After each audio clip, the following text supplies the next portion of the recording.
Ariel Helwani in Calgary, Alberta, Canada, alongside Nick Ring, who faces Court McGee this Saturday night at UFC 149 live on pay-per-view. And Nick, thank you very much for the time, and thank you for having us here at the Champions Creed Gym in Calgary, your home gym. Yes, this must be kind of cool to see everyone here, right? It's my home gym, yeah, Champions Creed in Calgary. I grew up here. I started my martial arts career here in Calgary, and yeah, I mean it's really cool to see all this stuff happening right here at home base. Yeah.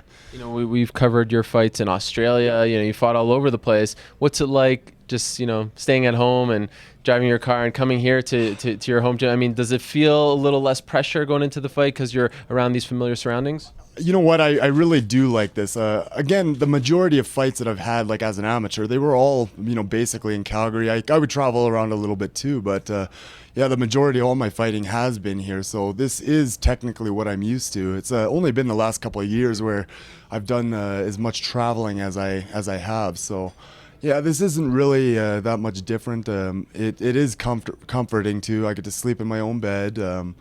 I get to have like all my regular support around me.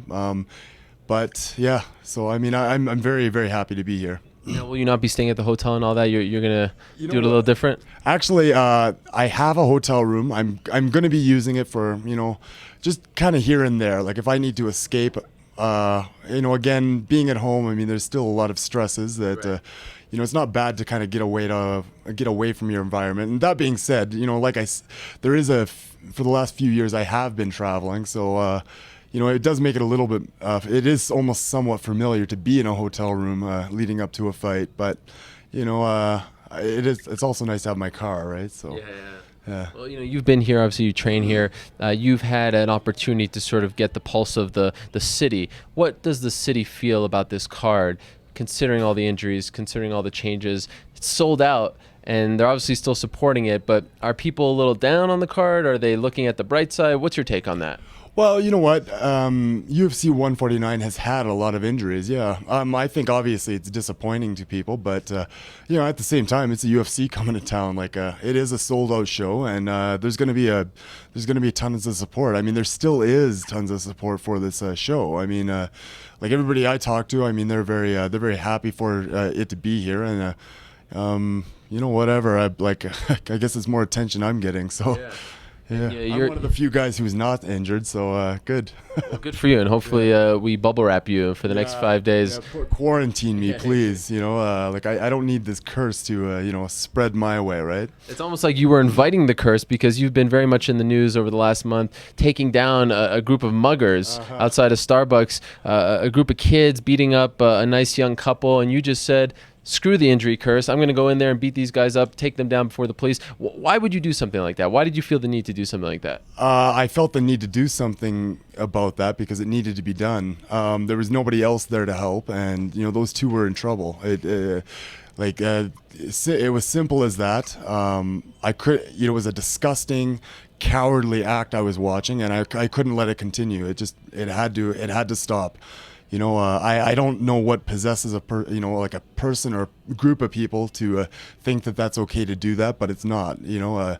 I encourage anybody who sees something like that to make sure it's your city, it's your town. Make sure you put a stop to it. You don't need to you don't need to get as involved in it as I did, but even just a simple phone call. I mean, you got to squash this stuff as you see it. Right. These guys, they were actually beating up a woman, right? They were actually hitting her in the face. Beating up a woman and a man, it was a boyfriend-girlfriend couple. And, to be fair, it was a girl within the group that was doing the beating. But, the boyfriend was trying his best to desperately help his girlfriend. And he's getting smoked in the face by these losers as he's trying to protect his girlfriend. And you know what? It was 10-on-2. Like, come on, you little cowards, I don't have any other word for it other than just cowardice. And I mean, I know they think they're tough guys, but they're not. So whatever. You didn't even think twice, right? To jump in there? Well, there's nobody else there to help. It had to be done. It's a bad situation, obviously, but sometimes what you have to do is just put all that stuff aside and do what needs to be done, and that was one of those situations.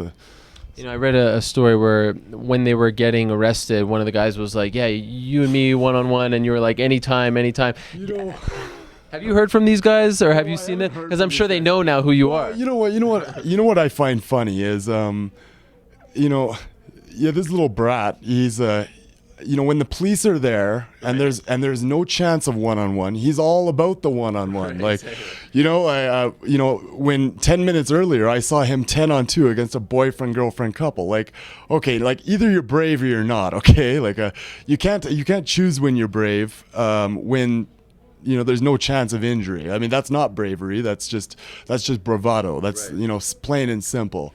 I don't know what to say. It's just I think you little twerps got some growing up to do. So I would have loved to have seen their reaction when they found out who the guy was that saw the. You know what I mean? I know what the reaction would be. Is like, oh yeah, well I would have kicked his ass, and you know I know those kind of guys. I mean, they're just, you know, they're all talk. You know, they always act like they're tougher than they are, and I mean this wouldn't be any different. I mean, whatever. You can't worry about guys like that. But anyways, you know, clean your noses up, guys.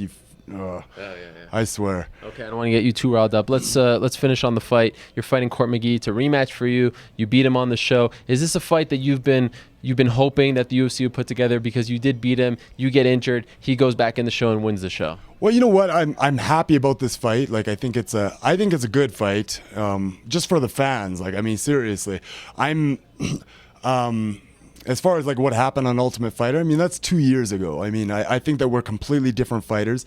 You know, do I feel like there is a lot on the line? Yeah, absolutely. I feel like you know, there's a lot for me to gain on this, and I think there's a lot for him to gain on this. Obviously, you know, but you know, it's a different time, and yeah, we're different fighters. I think the real winners are going to be the fans here, anyways. So. All right. Well, we look forward to it again. Thank you for having us here, and good luck on Saturday night. Thank you very much.